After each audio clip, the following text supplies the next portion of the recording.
We can explain why we didn't do it, why we didn't update them. Because You know what I'm doing? Have you picked? No, I did we the can explain it like yes, I did. I might make some bread to go along with it. For like, because I'm like, are people got to bring something, right? Yeah, it's a good. I will clarify because you never know. Yeah. That's a good point. I will have extras just in Food. case. Yeah. But I've never made this before, so I got to do it like tomorrow. I have to do a trial run. Okay. So that's what we tweak it.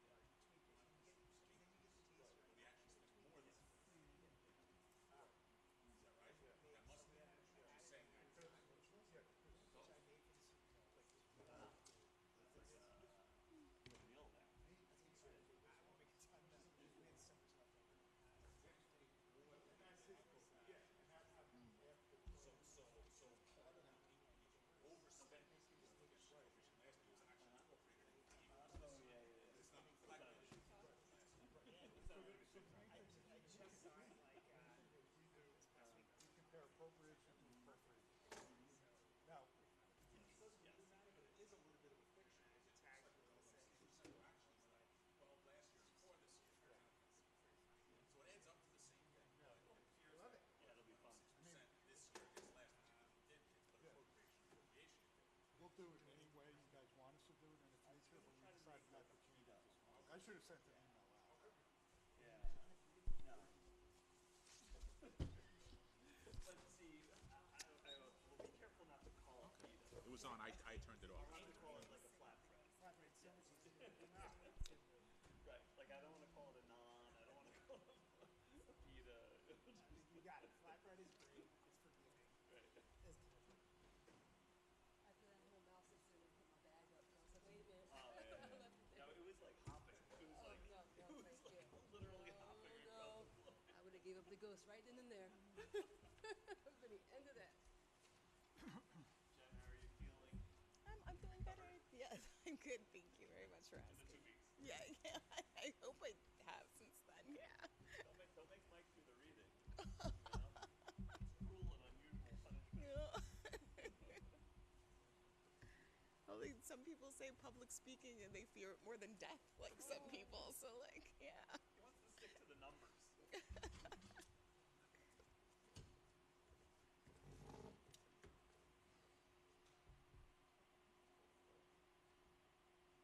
What time on Thursday do you find out?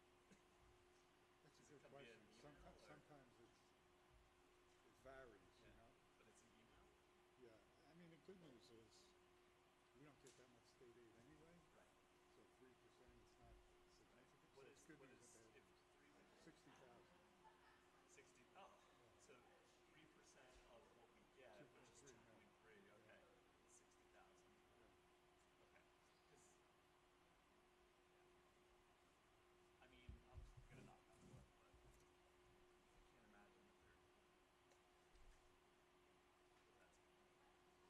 I mean, if they run the formula, we have a better chance that it doesn't because Right. all of our numbers. But a lot of Right. times they just, like for years, they would just say, okay, everybody's staying flat or everybody's going down 2% or everybody's going down 5%. That's why they ran into all these problems, like Tom's River. They kept on getting the same aid and their students were going down. They weren't running the formula. But now they're up to date on Supposedly, getting people what they were supposed to have. yeah. Yeah. That is nice. Depending on who you ask.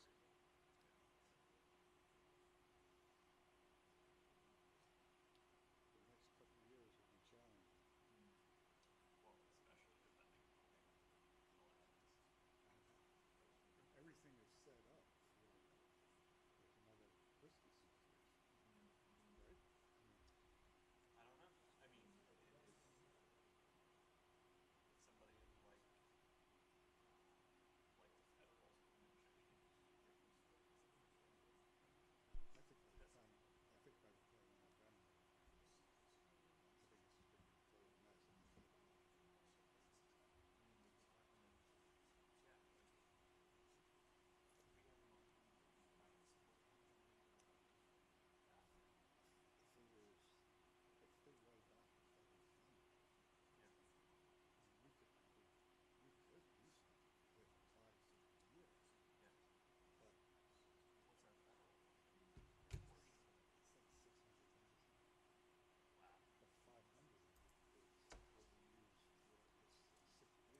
What'd you say? What is it?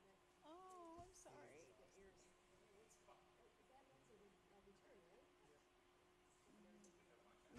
They're sucking it away from you.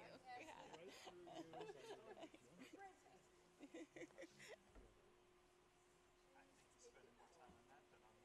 Spending more time on that than on work. It's like doing reconnaissance at all different gyms,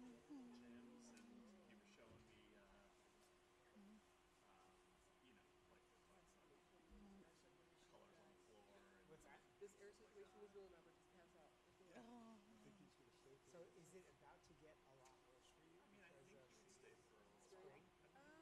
It's not so bad, you know. I work in a building that like it's top-notch circulation, like all of the things. So I'm actually fine. And in my house, I have lots of windows. Okay. So I'm usually okay. It's just like that stifling cycle shit.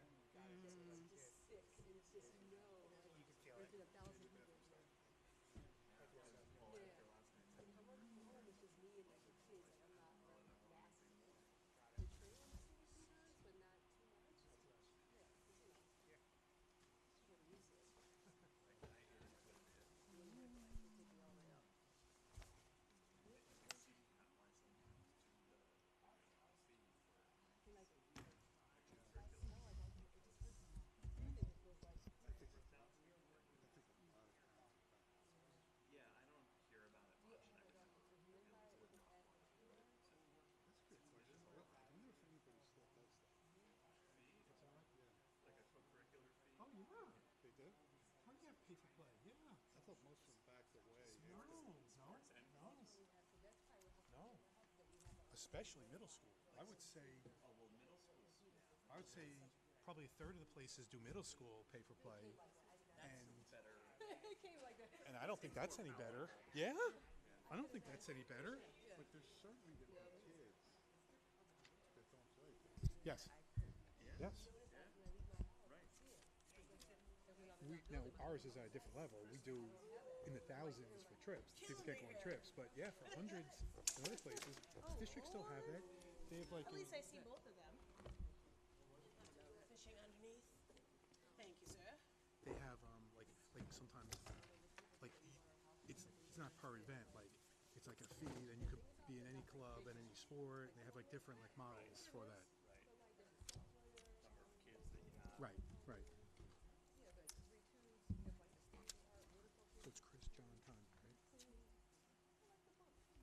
Yes, thank you. That went good in there. That went well in there, I think. Yeah. You're great? I know. Well, I had to. She said no to those. I said no, those are balloon. Come on. All right. Everybody ready? Yeah, no. I had to know.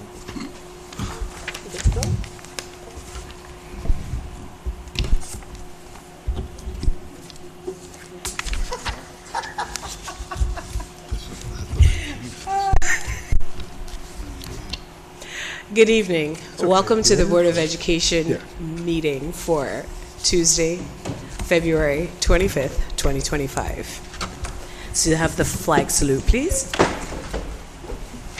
I pledge allegiance to the flag of the United States of America and to the republic for which it stands, one nation, under God, indivisible, with liberty and justice for all.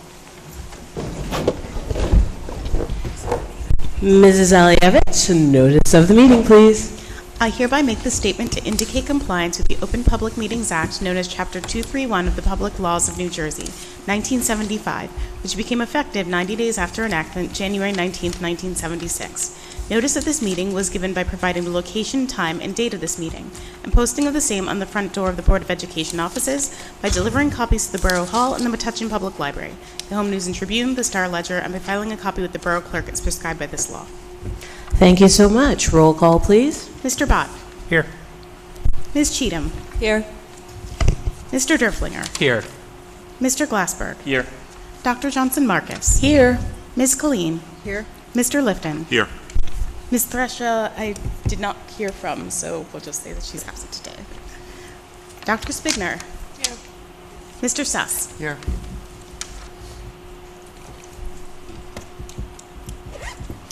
And Dr. Caputo, thank you.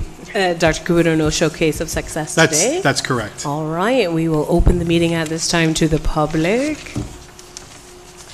Seeing none, closing that section of the meeting. Next up, we will have some fabulous presentations. Yes, Madam President, so we continue on with the preliminary budget presentations that we make, and what we think is a very transparent process throughout the winter months now into the spring.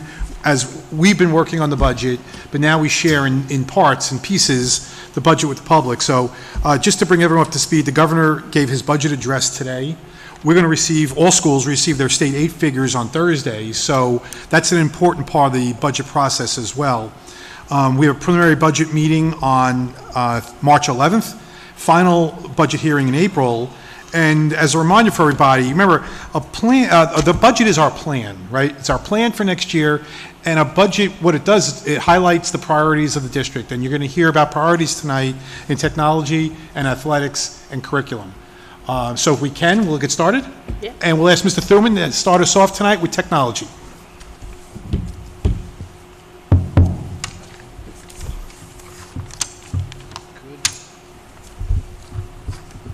Good evening, everybody. Good evening. How is everyone? Before I wow you with my 14th year of oratory prowess here, I'd like to just recognize the Board of Ed for all these years that I've been presenting for their support and their continued support. A lot of what we do here just electronically is because of the big decisions that this board has made over the years to keep technology growing in the district. I'd like to start off, this is my 14th budget, like I mentioned before. I'd like to start this one off just by giving a quick status of our network. Our cybersecurity status is solid, and you'll see a lot of tools in this budget that help keep that solid. Our one-to-one Chromebook initiative continues to serve 12 grades throughout the district. Our infrastructure continues to meet modern standards, and we've completed one of our goals of a 10 gigabit backbone throughout the district, connecting all of the buildings and every switch in the building, which is a big goal that again this board helped us realize. And to manage our uptime, we maintain redundancies throughout our district, and those are all in place thanks to past budgets, including a redundant server cluster, redundant storage arrays, and redundant firewalls, and redundant internet service. So it's very strong, and we're very confident in serving us for years to come. For our budget, I'd like to start at the bottom line. This budget handout represents an increase of 6.2%. We know that can't stand, and we are working with our vendors to bring the costs down to under the 2% cap for this budget. So we'll have some updates on this by the time March rolls around. Highlights from this year's budget or changes: connectivity. There's an increase in cost, which represents an increase in our bandwidth of our WAN links that connect each of the buildings to the high school, and an increase in our internet service from 1 gigabit to 5 gigabits. We noticed last year that we were having a lot of runs at our 1 gigabit limit. So we increased up to 5, and that seems to have eliminated, knock wood, everything. So most of the issues we were having. Subscriptions, our Incident IQ software, which supports our ticketing, and our inventory has gone up because we added an events module. So we're going to need about 50% more on that next year. Our Go Guardian costs, you might notice, have been zeroed out, as well as Gaggle, because we are proposing a change to a service called LineWise. That change would eliminate those two classroom management and classroom management programs and save the district about $10,700. We're still looking at the functionality to make sure that we are comfortable with that, but the teachers seem to be comfortable with their portions of it that they use in class. So. And then our RFP annual support has gone up because mainly we've added new phones to every classroom, new intercoms, new bell systems, things like that. So there's been an increase in the support cost for that. So that's all I have. I'm open to questions. Thanks, Chris. I appreciate it. Any questions from the board? Oh, Mr. Suss? So, thank you again, Mr. Thuman, for showing up here. We gave you a thorough going over yesterday in finance, but just to point out a couple things and a couple follow-ups that to make you aware, like you mentioned about GoGuardium and Gaggle disappearing for LineWise. Mr. Glassberg wisely asked, like, can we see an evaluation of, part of that decision? We don't want to lose functionality. That's a very, very important tool. Certainly appreciate the cost. So just noting for the board that the administration will come back with that. I think it's also worth noting, if you take a look at the Chromebooks, we only have 6 years of Chromebooks compared to previous years. I believe there was all the same, 1, 2, 3, 4, 5. We have less years of Chromebooks, but it's almost the same amount of money because the price of the Chromebooks went up. The projected cost of the Chromebooks that we would lease in the summer, it starts off with a quote to purchase, and that gets turned into a lease. It's gone up from $350 per Chromebook to $465 per Chromebook. Right, which is unfortunate. And one of the follow-up items is, given the day and age that we live in, high school students, do we still really need to give them Chromebooks? Just something to think about. And I think just trying to think that, and also just worth noting for everyone in the community that there is some money that we will be getting back through a program called E-Rate. So so some of the numbers aren't necessarily as bad as they look. That's accounted for in the budget number, and the 6.15% increase.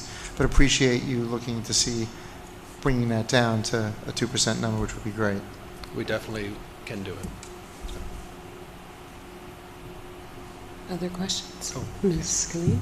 Sorry, so just, and maybe you guys talked about this in finance, but the two items that I saw that had just the biggest jumps, the Microsoft volume licensing looked like it went up about 22% almost, and the phone support had a pretty big increase too. And can you just help me understand what the nature of those increases were? Sure. Yeah. The phone support was, I should have clarified, the RFP annual support that I mentioned earlier.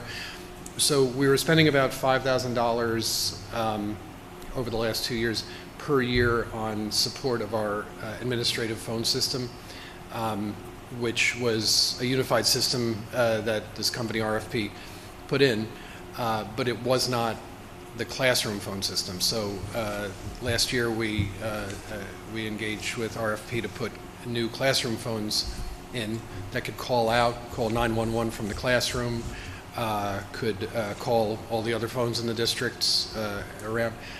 So when RFP put that in, they added, they also put in a new intercom system and a new bell system. And by the way, RFP has been doing phones for the district at least as long as Dr. Caputo has been here. They used to do the Moss phones, and then they added administrative phones in 2018. So that accounts for the jump, though. They've added about close to 170 phones once we add maybe 200. Maybe, I don't know what the bottom line is, but they're going to be adding about 60 more phones once all the construction is done. So for the number of phones that we have right now, every classroom, every desk, everything, plus the construction, it's going to go up from 5,000 to about, was it 14? I should have the number here. But that accounts for the increase in that. The other one was the Microsoft volume licensing. So Microsoft volume licensing, when I was quoted for it in 2020, for the 2024-25 budget, it was quoted as about $35,000. I did not know, because my vendor did not tell me, was that they were renegotiating the price of the licensing. So it went up a certain amount. Plus, we had to add a certain number of licenses as well, because we were always kind of hitting our limit with the number of leave replacements that we were bringing in, different for new positions that were being that required accounts. It would just cost that much more, and for whatever reason, we couldn't always turn off the old accounts. So, like for leave replacement, which we had I think a large amount of last year. We were basically running 2 accounts for one position. So between the increase in the contract price and the number of accounts that we had to bump up, that accounts for that. It's high. I was shocked, and that's what we wound up paying last year, not the 35 that we originally budgeted for. And then this year it stays the same, and next year it'll stay the same, because the contract that was negotiated is a 3-year contract. But then after 2026, 27, it's going to be another conversation for sure. So we're looking at, just in response to that, if I could just answer that a little bit more, we've started the process of looking at what comes with that. So basically we get what's called A3 licensing, and we pay for that per employee, basically, full-time equivalent employee, FTE. That's how they do it. So we pay for X number of licenses, and we get all the student licenses for free. So we're not paying like per student.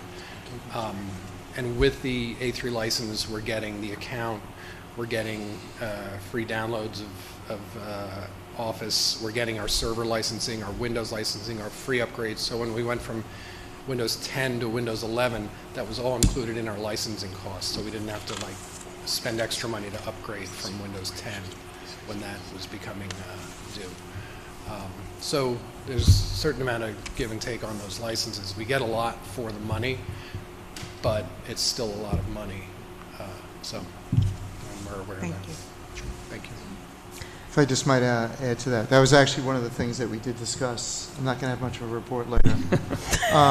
But again, Mr. Glass brought up, we pay for Google, we have Sheets, we have the whole Google suite, and we're also getting Word, Office, and we talked about, can we separate the Windows operating system, which we need for our server computers, from the licensing for the Office products. I don't know if that, again, something I think you were going to take a look at as well. Yeah, literally, I reached out to our vendor today and got the first response. So it's just, we're going to have to look at different ways that we can, in order to bring that down, we're going to have to look at different vendors, different ways that we could break that apart and possibly buy it a la carte. It's just a matter of doing research and seeing if it's possible. Thank you. Mr. Lifton. So I just want to follow up on the Microsoft licensing question. You mentioned that part of the reason for the costs going up is that the old accounts were finding it difficult to turn them off, in essence, to abandon them and not pay for them. Did I understand that right? That when we hire a sub and the sub leaves the district, obviously they had to have an account when they were here, that those licenses, those boxes, those accounts sort of linger on sort of indefinitely? And is that some sort of requirement? No, Ms. Lifton, I think what he meant to say, or I think what I heard, is that when we have a teacher that goes out and we bring in a leave replacement, that's 2 people in one position, but that person that's still out is still connecting with their grades and their students, so there's an extra license there. Sure, but when the full-time teacher comes back and the long-term sub then presumably leaves the district, do we recover those licenses? Yes. We do? We do, yeah. Yeah, there's not an like we do an audit at least once a year, usually twice, of all of our accounts, and we do prune the dead accounts that, you know, people who just retired and things like that, or of long-term, leave replacements, things like that. It's just a matter of when it's kind of hard to predict how many leaves of absence you're going to have. So if we have 25 extra licenses in case of, then if you have to bring in more paras who have to have an account and more leave replacements, all of a sudden you're blowing past that 25 that we have. There's a certain amount of grace that Microsoft gives, like we can go up like even maybe an extra 25 without them flagging it, but then they start to flag it and then we have to take some action. So in this case we added, I would have to check the number for you, but we added a certain number of licenses to give us a little breathing room past that space. We can revise it down, but it's just with that caution that. Do we buy the licenses in blocks, and do we add them by unit, or we buy them 25s, we buy them 50s? In other words, if we're keeping 25 extra licenses around, is that because we have to buy them in blocks of 25, or that's just a number that we picked?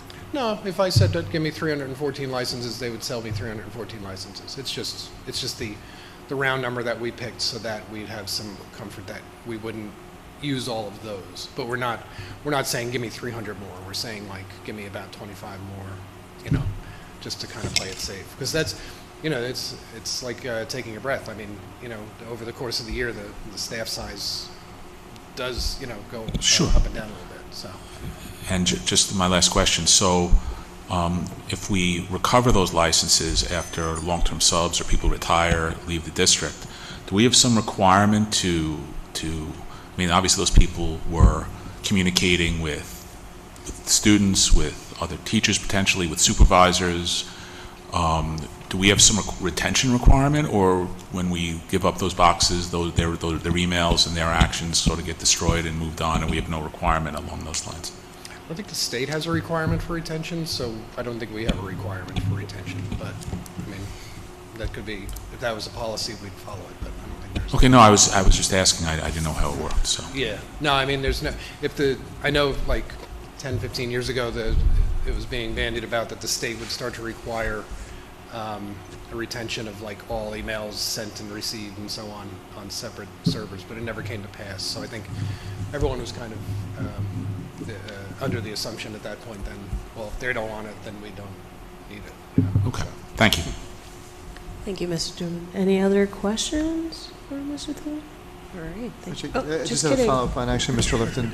So do we have a master retention schedule for data? I mean, do we actually delete stuff on a regular basis? So we have, the state puts out a retention schedule, and we follow that retention schedule. Emails from that wouldn't be considered something we would have to retain. Email between teacher and students, but we definitely have a state mandated retention schedule that we follow. As a matter of fact, we're in the process of going through our records in the main office, shredding stuff that we don't need and digitizing stuff that we have to keep. If you remember, we went through this maybe last year at a finance committee meeting where we digitized a lot of our records. Thank you, Mr. Harvier. Thanks. Good. Thank you, Mr. Thuman. Moving right to athletics, Mr. Cathcart. Thank you, everybody. Thank you. First, thanks for having me here. This is always a pleasure to come in and speak to the board. I know money's not always the best thing to talk about, but we're going to do the best we can with it. As you know, the budget that we're going to talk about tonight covers our 21 varsity sports and 12 middle school sports. It covers most of the salaries of the coaches, the supplies, the transportation, and miscellaneous things that the students will need during the season. This has been a really exciting first two seasons this year, and I think in March when we have our Showcase of Excellence, you're going to see a whole lot of our kids up there. We've been very successful during the winter season. And I think mainly of course we had a great weekend in track, as most of you should be aware of, or would be aware of. And this Thursday we have a doubleheader where our girls and our boys will play in the state playoffs, which is a girls' game at 5 o'clock and a boys' game at 7. So it's been very exciting the entire winter season. The budget will cover 21 varsity sports, as I said, 12 middle school sports, and 1 ice hockey co-op that we have with Edison and J.P. Stevens. As we go through the list, just so you know, a comparison of what we have, during the fall season, we average about 210 or so athletes, which is what this budget covers. The winter is slightly less, at about 200 athletes, and the spring is somewhere around 210 to 215. So about 1/3 of the school is actually involved in athletics during each season. Now, obviously, there's multiple athletes or multiple sport athletes in this, but there are a lot going on, and when you throw the band in there, I think we have half the school. During that time, in the last couple of years, last 3 years actually, we've had 16 divisional championships, 2 GMC titles, 4 sectional titles, 2 group titles, and 5 Coach of the Year awards. So our coaches work real hard with our kids. They're very dedicated to our program, and the kids return that with the respect that they give our program. The budget line, if we go to the first page, and I know this was a sticking point last night because we had a 3.8% increase. However, which I forgot last night because it was a 9 o'clock meeting and I don't think I was half awake. The part of that is the fact when we start looking for uniforms and equipment and things like that, we're looking at retail value of that equipment. We always get, and depending on which vendor we go to, we could get as much as a 30% discount. So that money, that 3.8%, will reduce as we go along. The other thing that we talked about last night was the fact that we don't have enough girls for our flag football, so that will also reduce part of this too. The second page of that is the high school budget. The sports are all listed to the side, and the number of coaches follow right along with that. As you can see, I'm not going to read all of them, obviously, that wouldn't make much sense, but for each team, we put in for whatever level, or as many levels as we have. We're hoping that we have varsity JV each year for most of our teams, which we do. Occasionally, we have lower numbers where that doesn't occur, but we prepare for it each year, and smaller schools tend to go in cycles. So when you may get small numbers one year, and in another year or two, all of a sudden they just swing back up, and you get some higher numbers, and which is what we're pushing for right now. The estimated number of events that takes place, each team is given a certain amount of games during the season. For example, soccer, whether it's boys or girls, the maximum number of games they can play in a season, regular season, is 18 games. However, you're going to probably end up getting as many as 2 or 3 GMC games, and if you go completely to the finals, it could be 4 games. NJSAA, the state playoffs game, could add another 2, 3, or 4 games, depending on how far we go in that. So all that is taken into consideration as far as the number of events that we transport our kids for. Coach's salary is, well, obviously this contractual, so that is listed there that Mr. Harvier always puts together for us.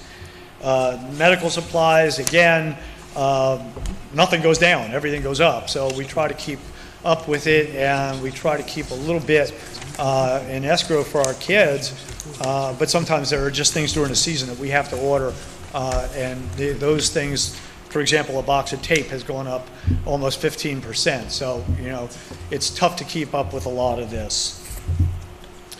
The reconditioning is listed there. Most of the reconditioning goes into football, as you can imagine, cleaning the uniforms, reconditioning the helmets, shoulder pads, and every other pad that goes along with it, thigh, knee, and anything else that's attached to the body. Officials' fees have gone up again. This is a 2-year cycle, so they've gone up. Just for example, we were talking last night, each football official, there are 6 officials on the field, and that has gone up to $125 an official. You have a chain crew. There are 3 officials there. They are $70 apiece, and a clock operator, which the team has to have. Otherwise, the clock or the scoreboard is not considered legal, and coaches have no idea actually how much time they have because the officials most of the time refuse to tell them. Uniforms, as you can see on this, I'm sorry, I should have gone right to supplies. Supplies are just the very basic things that we need during the year. Could be anything from as simple as baseballs up to new football helmets. Everything is based on sport, and each sport has different needs, and we try to supply them with everything we can to be as successful as we've been over the last few years. Uniforms have a rotation to them. The uniforms that we have right now, most of the uniforms are in pretty good shape. The only ones that really take a beating are the teams that play on grass, which are mostly soccer, and the white uniforms really take a beating there, so we're constantly have to replay them. And baseball and softball, which that's probably the hardest field on the planet, when they slide, we tend to have to replace their pants a lot. Jerseys hold up pretty good. So everything is listed all the way across, including the number of students that we had. Now, the number of students that you're looking at on the right-hand column all the way to the right is accurate for the fall and for the winter season. We're using last year's numbers for the spring team because we haven't had our organizational meeting yet, so we can only go by what we had last year. We may have more, we may have less, but it usually stays pretty close to the same number. The middle school budget is not much different than what we just talked about with the high school. Talks about the coaches that we have on the middle school, the events that they have, the estimated number of events. The big thing this year is we were able to provide them with busing, and I know the people, and especially the parents of the middle school kids, really appreciate. I know the coaches do for a fact. Appreciate the fact that we've been able to transport our middle school teams. I know busing is a problem, and that's not just here. Obviously, that's throughout the state, probably national. It just seems that every player you go, like we'll have people call us up and say, "Hey, our bus is going to be late. We're not going to get to your game till 4:30, 4:45," and that happens all the time, especially in the middle school. So we've been lucky, and our transportation people have been great with it, and our kids have been able to get to games on time. So we definitely thank Marissa for that and the work she's done. And that's pretty much it. I mean, the numbers are all laid out in front of you, so anything that you see there, average for the middle school is usually we have about 100 athletes per season. So we've got a lot of our kids involved in athletics, and we hope to keep them there and keep moving on that. Thank you. Any questions for Mr. Cathcart?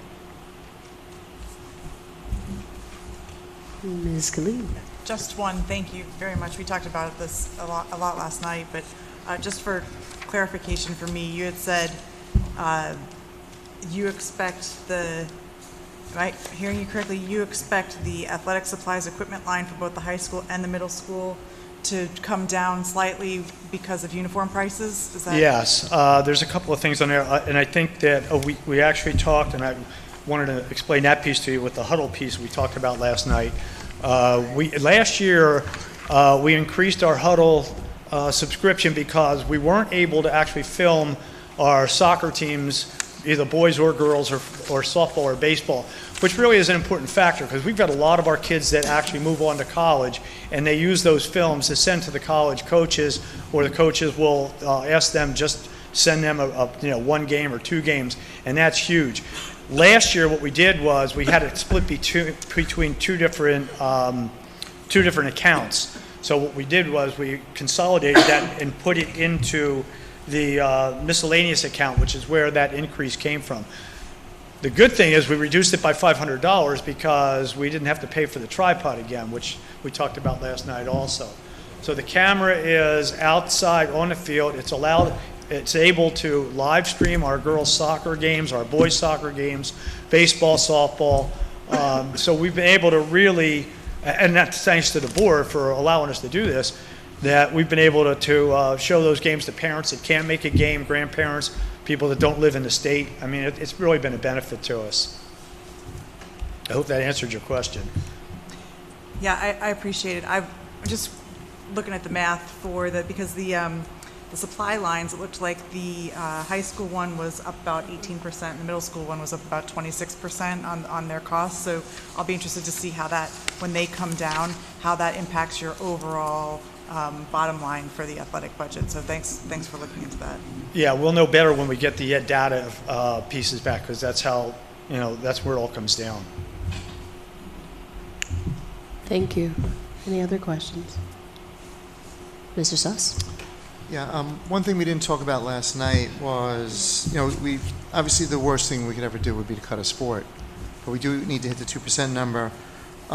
With terms of the middle school, would cutting the number of events help? Like, do we need, 16 baseball games, 14 basketball games? If we cut that down to 10, is there a league requirement, or is there something we can do in that space? Yeah, I mean, those are just numbers that we've used as an average. Can they be reduced? Yeah, I mean, the state, does, as you know, does not govern middle school sports. So realistically, when they tell you that baseball at the high school can play as many as 25 games, and those coaches say, I want to play 25 games.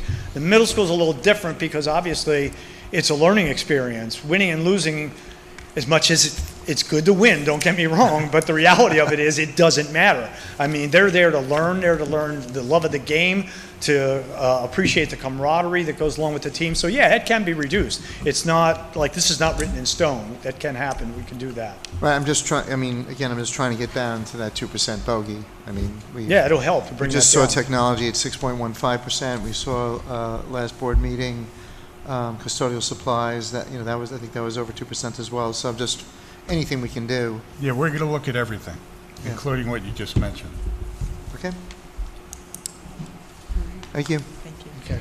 Thank you. Any other questions from the board? All right. Okay. Thanks, guys. Thank you. Thank you, Mr. Cathcart. Dr. Herzog, curriculum.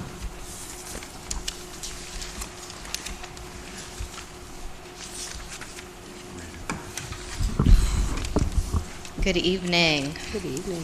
Thank you for allowing me to present the district's curriculum office budget for the 25-26 school year. The curriculum budget reflects the district's commitment to high-quality curriculum, instruction, and professional development for our staff. There are 5 distinct areas represented in this budget. They are as follows: curriculum writing, curriculum office supplies, professional development provided by outside vendors or consultants, systems management programs, and professional development services provided by district staff. Start with the first area. Curriculum writing accounts for $29,229. This is the amount of stipends projected to be paid directly to district teachers who write and revise our curriculum documents. This is allocated so that we can remain focused on a cycle of continuous improvement as our educators collaborate, review resources, and enhance our collective expertise. Committing to a process of ongoing revisions helps ensure our guides remain current, relevant, and responsive to the needs of our students and our educators.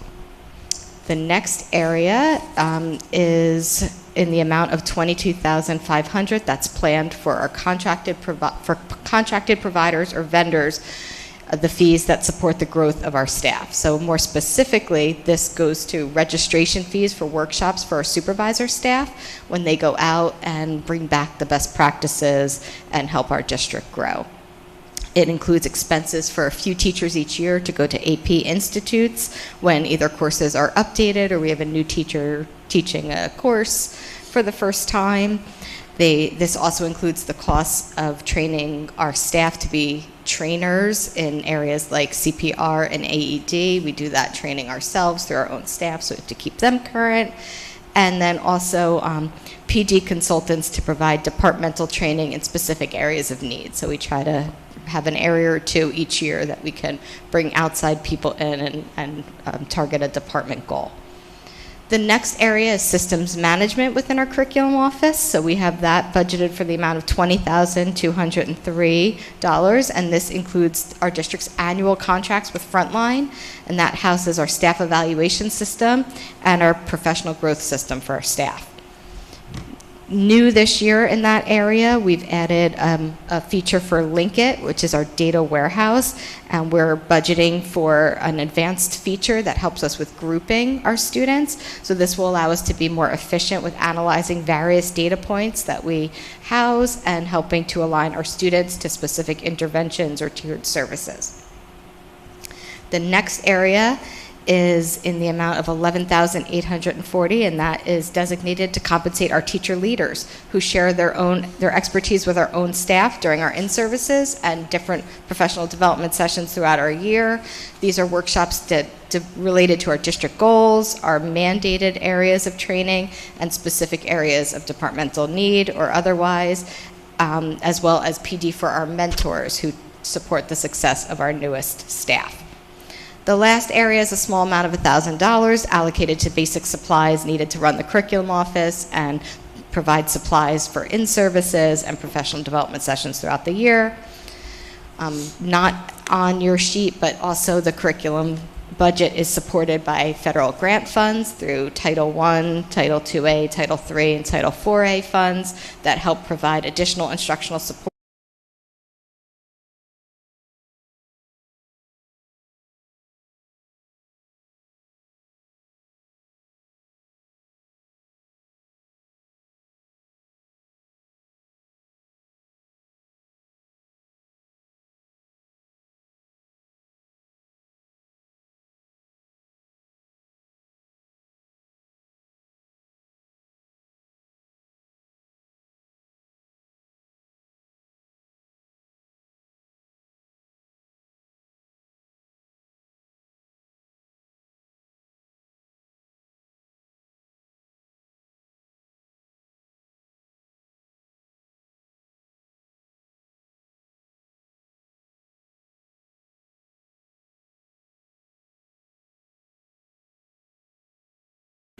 A little bit of all of the above.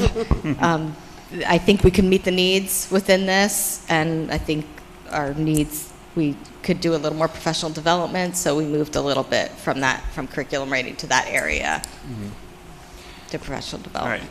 All right. And I guess this is a loaded question. I don't know whether we could, I'm not sure exactly, but you mentioned in there about some of this being supported by federal funds. Is there contingency plans if we don't, if that goes away?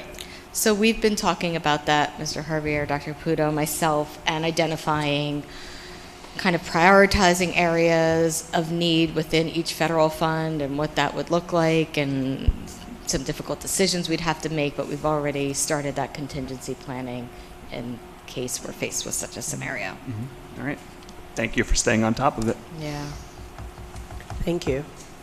Any other questions from the board? Ms. Killeen. Just curiosity, I was looking at this, it's the 24-25 totals are a little bit, there's just 4 items in there, and there's 5 items in the 25-26, and it looks like the systems management purchase tech, like the front line, was that someplace else last year? No, the front line was in there. I split it differently. Let's see, what did I split differently? I split the, I pulled the systems management separate. Mm-hmm. Yeah. I had bundled with contracted PD and systems management, and I just itemized them further. So made that area into 2. Thank you. Any other questions from the board? Just making sure. All right. Thank you, everybody. Thank you, Dr. Herzog. Thank you, Dr. Herzog. All right, now we turn to reports. The president does not have a report today. Does the superintendent? I don't either. Thank you, Madam President. All right, now we get to committee reports. It should be a bumper evening, starting over to my right with Mr. Bott from Equity. So the Equity Committee met on February 18th to keep it high level. I think there's a just reaffirmation and commitment to 2 primary phrases. I think all students critical, and in alignment with New Jersey state standards for emphasis. And then just continuing to lean in and partner with the administration in the district on everything from calendar and events to homework and assignments, and then also partnering on outreach with the broader community. The next meeting will be March 18th, and where we'll also have some representation from the district and the county. Excellent. Thank you, Mr. Bott. Mr. Glassberg, construction. All right, construction kicked off the triple header last night with our open public meeting. During the open session, we were joined by our representatives from Greyhawk Construction Management Company and Spiesel Architecture Firm. They discussed the progress at each of our schools. At the high school, entire completion of the project is expected for December. You could see that the steel of the gym has been going up outside there. The cafeteria completion is expected for May 1st. That's the add-on to the cafeteria and will be the temporary space of the Board of Ed offices until construction is completed of the new part of the gym there where the offices are attached to. There's some HVAC switchgear that we're waiting on that we're trying to speed up there, although all the unit ventilators are in the classrooms. At Campbell, the completion of the entire project, including the HVAC and playgrounds, by the first day of school. There's efforts there to speed certain things up as well, and with some luck, there'll be access to certain areas before September 1st. And then we also discussed the potential for addressing water issues out by the ball field at Campbell. Just really briefly, that was not part of the referendum. The referendum was to deal with the water issues right outside by the playground area that was preventing students from being able to fully utilize that when it had been raining. That is certainly addressed automatically as part of the project, but we are also looking at funds to be able to help the area out further back in the field by the ball field. At Edgar, January and February have not been the greatest at Edgar, to be honest. We've seen some delays there, so we had the report on that last night. The completion of the entire project at Edgar could be delayed, although the HVAC is still expected on time. That's the air conditioning, should still be for the beginning part of the school year. Greyhawk, our construction management company, is working with the contractor to try to get them back on track. There's progress on the roof, on the interior work, including the drywall, but there's been some minimal progress over the past several weeks. Our professionals recommended letting the bonding company know that they're having some issues with Epic Construction Company and that we could use their assistance, and that is potentially happening next. At Moss, we're still on track, as I reported last time, for full-day kindergarten in September. They're working on the exterior skin of the building, the masonry, interior partitions. The HVAC, air conditioning, is still on track by the start of the school year. Full completion of the building is not until November. That does not impact full-day kindergarten for 25-26, but does impact the grade realignment, which we discussed last night, will not be happening for 25-26 because the timeline is going to be too tight to ensure a smooth transition there. So we would be looking at the grade transition, grade realignment for 26-27, even though we are still able to do full-day kindergarten for 25-26. We also discussed drainage issues there that had been part of the initial part of the construction with some properties in the area, and that seems to have been solved at this point. We took some comments and questions throughout from the public. Some of those included, just to give you a brief overview, there was a question about the window in the art room of Edgar, and we are installing skylights in that space as part of the plan. There's ventilation in the art room at Edgar. The unit ventilator is specific to the art room so that they can control the heating, air conditioning, and ventilation.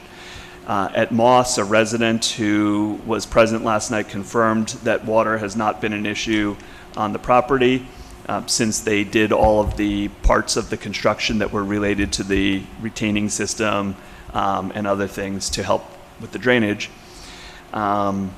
There's a question about temporary lights on the site, which can be kind of bright, and whether the finished lights would be similar. The finished lights, it was clarified, would be less bright. They could still be visible, of course, but they're not quite as bright as what is being experienced right now. In the closed session, after that ended, we met briefly in closed session. We discussed the fire suppression system in certain parts of Campbell School. We discussed the budget update for the project, and there's a contingency still remaining of about $2.3 million. We discussed bathroom change orders and the plan to convert a bathroom on the first floor at Edgar to a single stall bathroom for student use. And at Moss, we're identifying the cost of renovating some older bathrooms. Of course, it's full of new bathrooms in the new space at Moss, but we're looking into the cost of renovating some of the very old bathrooms at Moss in the older part of the building. And we're also awaiting cost of adding air conditioning to the Edgar gym. All of the classrooms are covered by our air conditioning, but we're looking at the cost for the Edgar gym. That was the end of our meeting. Our next meeting is on March 17th. That one is closed meeting. Our next open meeting is April 21st, open to the public, 7 p.m., Metuchen High School Library. Thank you, everybody, for your patience with the report. Thank you for the very thorough report, Mr. Glassberg. We appreciate getting all of those details. It's important for us to stay on track with this. Thank you. Mr. Derflinger. Thank you, Madam President. Curriculum met on Tuesday the 18th. We just discussed a small change to our CUSAC visit. It was supposed to be on February 12th, but we had some weather issues, so that's pushed back to March 5th. New learning for me. Didn't realize that there was actually state policy around multilingual learner support.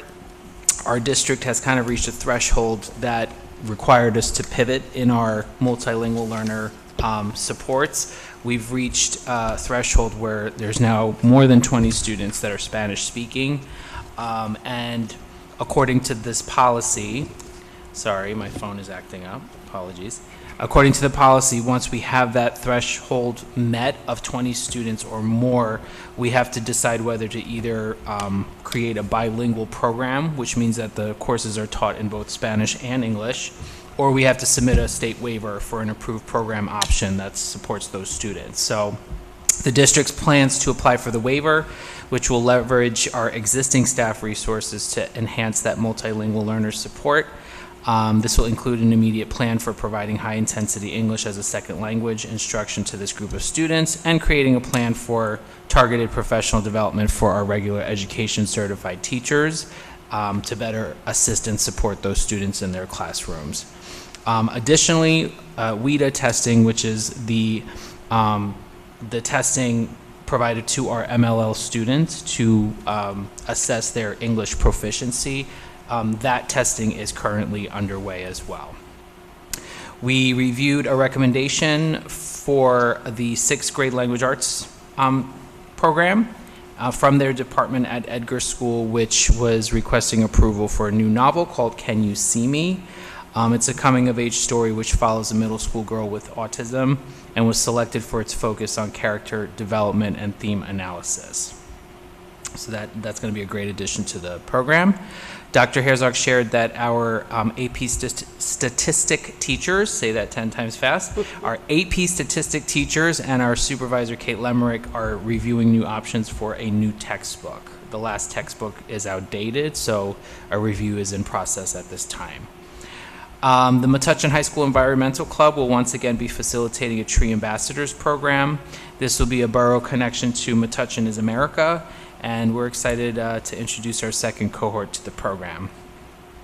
There was a proposal that we reviewed about Metuchen High School's music department's trip to Disney, which would take place in March of 2026. Dr. Herzog shared that we have extended funds that will be used to continue with high-impact tutoring. Staff members from the district will be scheduled to provide those tutoring sessions to students in need. Dr. Herzog shared information about a news article that was published on Sustainable New Jersey, which was written highlighting the accomplishments of our district's sustainability efforts led by Supervisor Kate Lemrick. It was a very exciting article to read, and congratulations to Kate and the district for this amazing recognition. Dr. Herzog announced that the district will once again administer the New Jersey School Climate Improvement Survey. This will be done in collaboration with Rutgers University, as we have done in the past, and we'll get some guidance on how to carefully analyze that data and determine appropriate next steps. We received a quick preview of the curriculum budget that you heard tonight. And finally, Dr. Herzog reported that the district will be conducting a comprehensive review of all of its intervention services. We want to take a look at how these services are organized within a tiered framework of support, which follows the multi-level support systems, Tier 1, Tier 2, Tier 3. And Dr. Herzog will keep us informed about the progress of that initiative. That concludes my report. Our next meeting is March 18th. Thank you, Mr. Derflinger. Mrs. Killeen, extracurricular. Thank you. Extracurricular met last night. Mr. Cathcart was present to review the athletic budget that you all just heard about. Some components that are included in there, though, that we didn't talk about tonight are the third coach for wrestling dedicated to girls wrestling, which is exciting addition for this year, or change improvement for this year.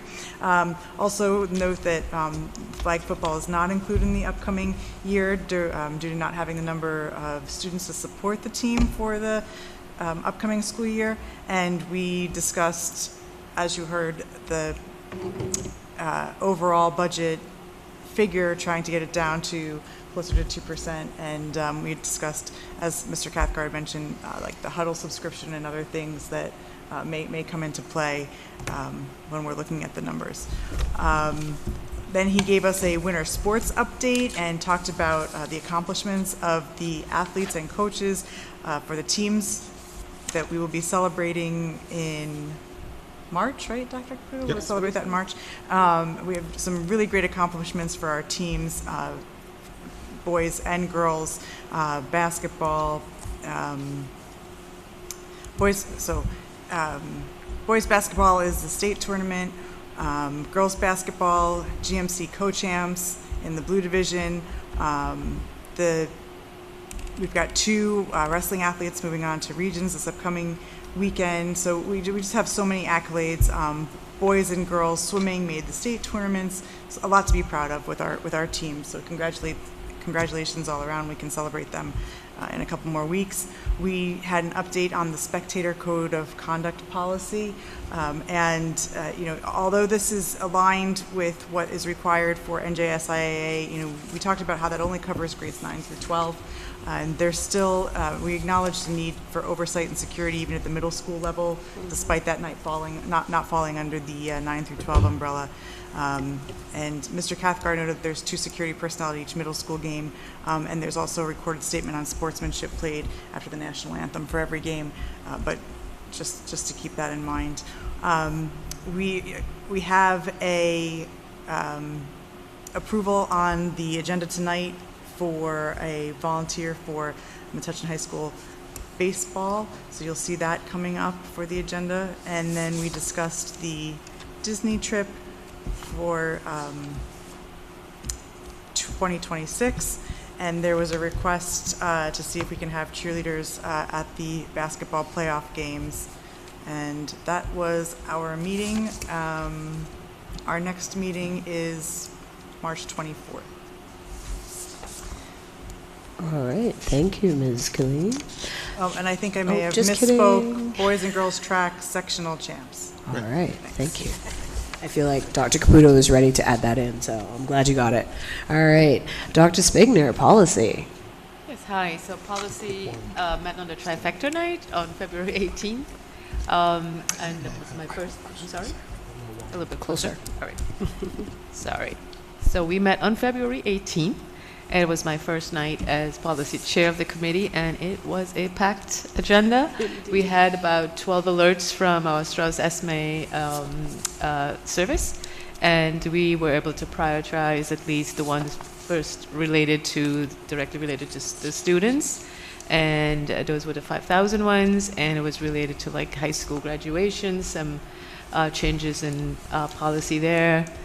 Student smoking, some policy changes that we had, language changes that we had, use of electronic communications devices, some regulation changes on that one, academic integrity, student grievance, and HIB. And some of those were minimal language changes, and some of those had a little bit more meat on those, and we discussed those at length, and we have those on the agenda tonight for approval for first reading, and a couple others that was not directly student related as well. We've got through to those, cooperation with law enforcement agencies, some regulation options and changes there, and spectator code of conduct for scholastic events. So we got through at least 8 of the 12, and we have about 4 left for the next meeting, which will be on March 18th.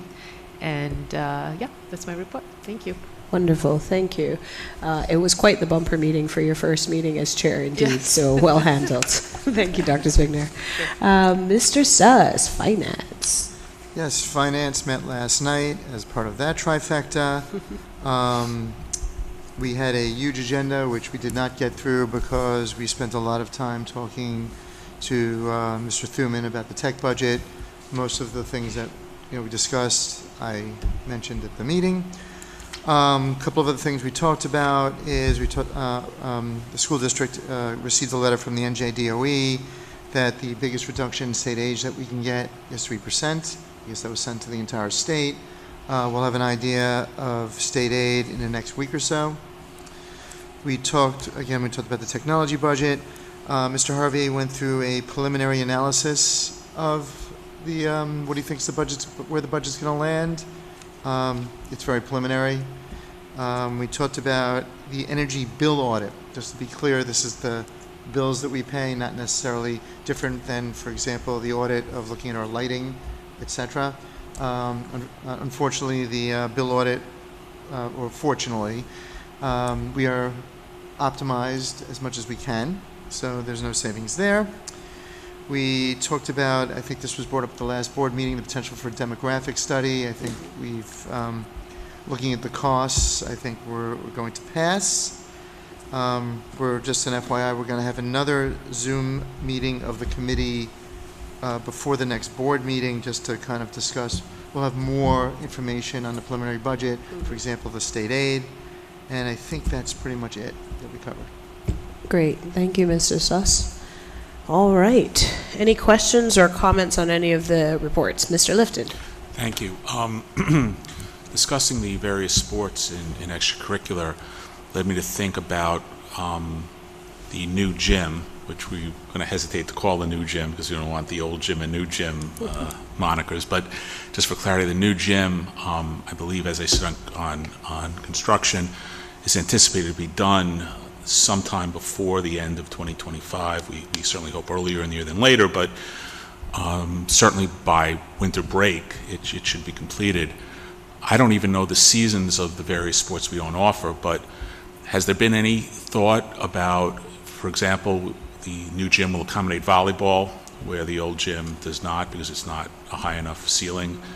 That's the only sport I can think of offhand that the new gym would facilitate that the old gym can't handle. Are we deferring any thoughts of new uses for the gym until the following year's budget, or have we talked about? I don't even know if volleyball may be a fall sport for all I know, and then the gym's not going to be ready. I don't know, but I just wanted to know if there was any discussion in extracurricular about. There hasn't been. Volleyball for boys is in the spring and girls is in the fall. We have no plans to add volleyball at this time. Just lack of numbers. I don't think we can support more varsity sports.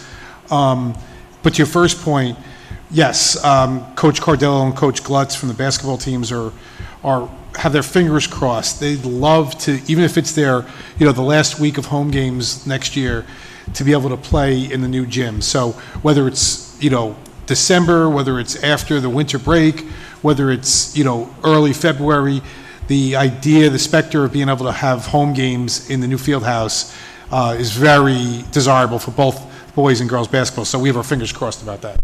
Okay, thank you.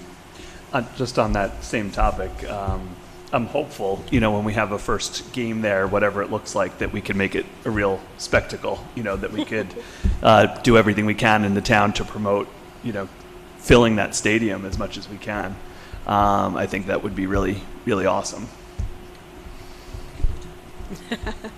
Thank you for the question and the spectacle promise. I love that. I'm very excited already. All right. Thank you. I have another on a different topic. I was going to say, any other questions? For either Mr. Derflinger or Dr. Herzog, I'm not sure, on the multilingual learners. So that's 20 students of the same world language, same language.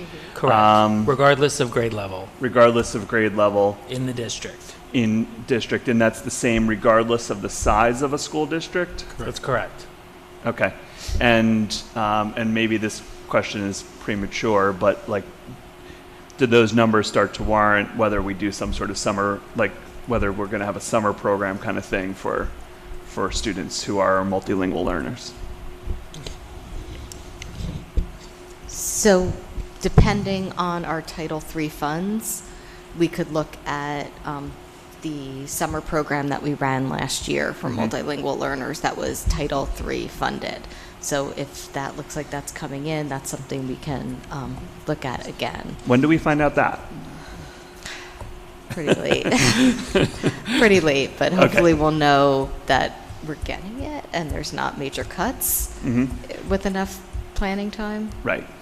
And just a follow-up heads up, we also talked about a growing population in our community of Indonesian speakers as well. So we haven't reached that 20 number yet, but it's growing and it's getting there pretty close. So this is kind of a good pivot plan for that group as well. We're also anticipating the need for supports for that group of students as well. All right. Thank you both. We're also looking at summer professional development options for staff to support sheltered instruction in some grades. Right. We have some staff that were trained in that, We right? do. We Okay. do. Great. Thank you. I don't know who was first. Who would like to go first? Mr. Lifton. Mr. Lifton. Thank you, Mr. Suss. I did want to, I actually got my question answered about this in an email I'd sent to Dr. Spigner regarding policy, one of the policy items, but I did just want to highlight for the public something that I was not aware of, which is that one of the new policies we'll be adopting based on, I guess, a change in state law regulation is that one of the graduation requirements for seniors moving forward will be that their families, the student and the families, will have had to have filled out either the FAFSA or I believe there's a New Jersey aid form that can be filled out as well, which I'm not familiar with. I think there's a example of a waiver that can be filled out in place of the FAFSA. So I wasn't aware of that, and I did ask the question, is this why would we choose to do that? It turns out we're not actually choosing to do it. It's a state law where all graduating seniors and their families will have to fill out the FAFSA or will have to fill out a waiver. The waiver doesn't seem particularly onerous to get. It just seems you have to ask for it, but I was surprised by that, and so I'm sure other people will be as well. So even if your child is not planning on attending college, I guess, even if you're going into the military or getting a job, which FAFSA would not have any applicability to, you still are required to fill it out or get a waiver, which, that's above our pay grade. The state education department and the state legislature passes laws, so we'll of course follow it, but it seemed a little odd to me. So it also applies even if you're not eligible to fill out a FAFSA. Based upon your nationality and things, your citizenship and things along those lines. And then there's also a staff member could also fill out a waiver on their behalf in certain cases. Right. Yeah. Just an interesting point. I think the public might be interested to hear, because as I have a rising, will be a rising senior, and I wasn't aware of the requirements. But I assume, I guess, question for Dr. Caputo, I guess, but I assume that the staff members in the counseling department or some other department will follow up with the students to make sure that they've either completed a waiver or completed a FAFSA. Oh, yeah, Mr. Porowski and Ms. Curtin / Heather Mills Pavonis, they're well aware of the requirement. They've been doing this, throughout the year, not waiting for this policy, because we've known, the policy's lagging, but we've known about this law since the beginning of the year. Right. I don't want parents families listening to this to be any more concerned than they need to be, in the sense that we're not going to let them fall through the cracks and not graduate. Yeah. Thank you for raising that, Mr. Lifton, and the reassurance that we're on it. Mr. Suss. Actually, just following up, so Dr. Caputo, how would just parents get a waiver? Because if you've ever filled out FAFSA, it's painful. Right, they should talk to their counselor, and the counselor will help them with that. There's certain criteria which automatically qualify you for waiver, and then there's other choices where the counselor can intervene with their expertise, so. Okay, thank you. Actually, my question was for Dr. Herzog. She had the microphone. What's the timing of the climate survey? The end of March and beginning of April, right, Dr. Caputo? We have three surveys. There's a staff one, a parent one, and a student one that's grades 3 and up. So they'll each have a different slight timing. Like the faculty one will be given at a faculty meeting, and each school has a different faculty meeting date, but it'll be towards the end of March, beginning of April. The student one will be given, and the parent one will be given within a few weeks of each other. Parents will be given 2 weeks notice to review the survey before it's given as well, if they want to opt out for any reason, if they have any concerns, or to get those concerns addressed by their school principal or me. That's great. I mean, I actually hope all the parents fill out the survey. Being blunt, I've been disappointed by the amount of parent participation in the survey. It's a great opportunity to provide feedback to the administration, to the schools, and hopefully we'll do a really good job of advertising it and really do a good push on getting people to participate in it. Thank you. Thank you, Mr. Suss. Any other questions or comments on the report? All righty then. Is there any old business from the board? Any new business? Okay, at this time I'd like to move to approve the minutes of the Board of Education meetings of February 11th, 2025, Special Business Meeting 1, Special Business Meeting 2, as well as the board meeting from February 11th, 2025. Is there a second? Mr. Derflinger, are there any questions or comments on those minutes? Seeing none, roll call please, Mrs. Alievich. Mr. Bott. Yes. Ms. Cheatham. Yes. Mr. Derflinger. I abstain. Thank you. Mr. Glassberg. Yes. Dr. Johnson Marcus. Yes. Ms. Colleen. Yes. Mr. Lifton. Yes. Dr. Spigner. Abstain. Thank you. Mr. Suss. Yes. Motion carries. Thank you. At this time, the meeting is open to the public. Seeing none, I'll close that section of the meeting. At this time, moving on to the recommendation of the superintendent of schools. Oftentimes, it may appear to members of our audience that the Board of Education takes action with very little comment, and in many cases, a unanimous vote. Before a matter is placed on the agenda at a public meeting, the administration has thoroughly reviewed the matter with the superintendent of schools. If the superintendent is satisfied that the matter is ready to be presented to the Board of Education, it is then referred to the appropriate board committee.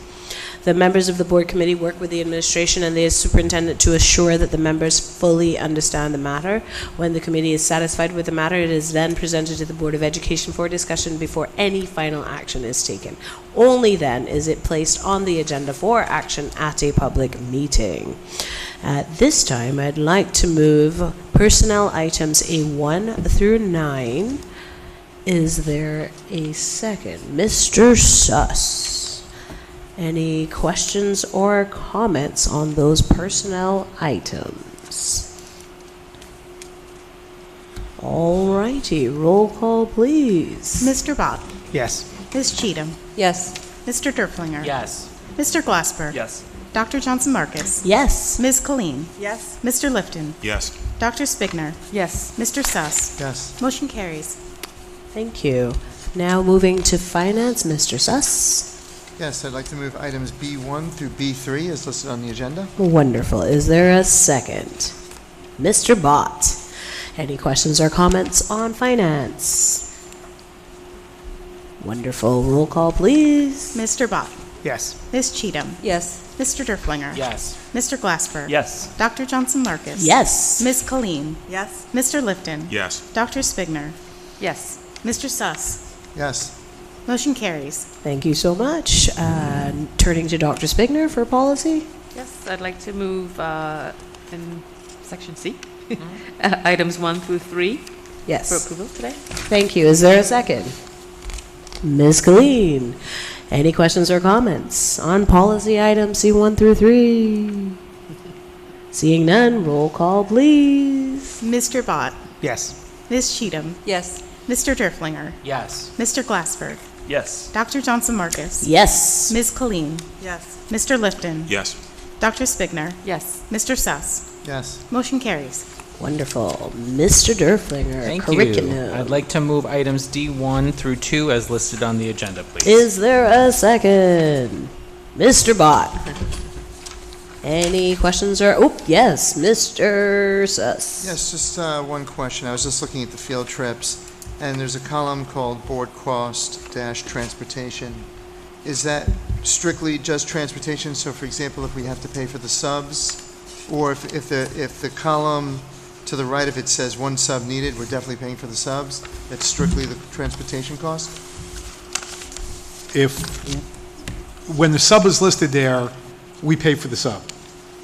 When there's cost to the board, they're listed there. So when we have, teams presenting or moving within the district, our own folks, the district pays.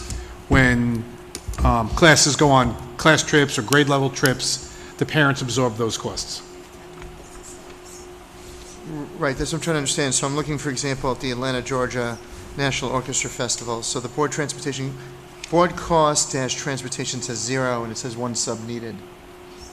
Are we paying for the sub or not? Yes, we pay for the sub. We do pay for the sub. When a teacher's out, whether it's sick or a personal day or a professional day, we pay for that sub. That is FIPE rules when it's FIPE money and it's beyond one day. But when it's one day, it's always on the board to pay for that. Okay.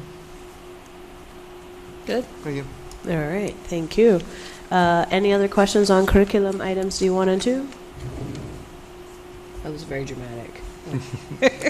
All righty, roll call, please, Mrs. Alievich. Mr. Bott?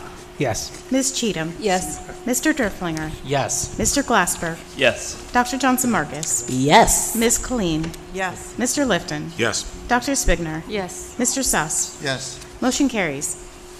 Thank you so much. The meeting is open to the public for our third public comment section.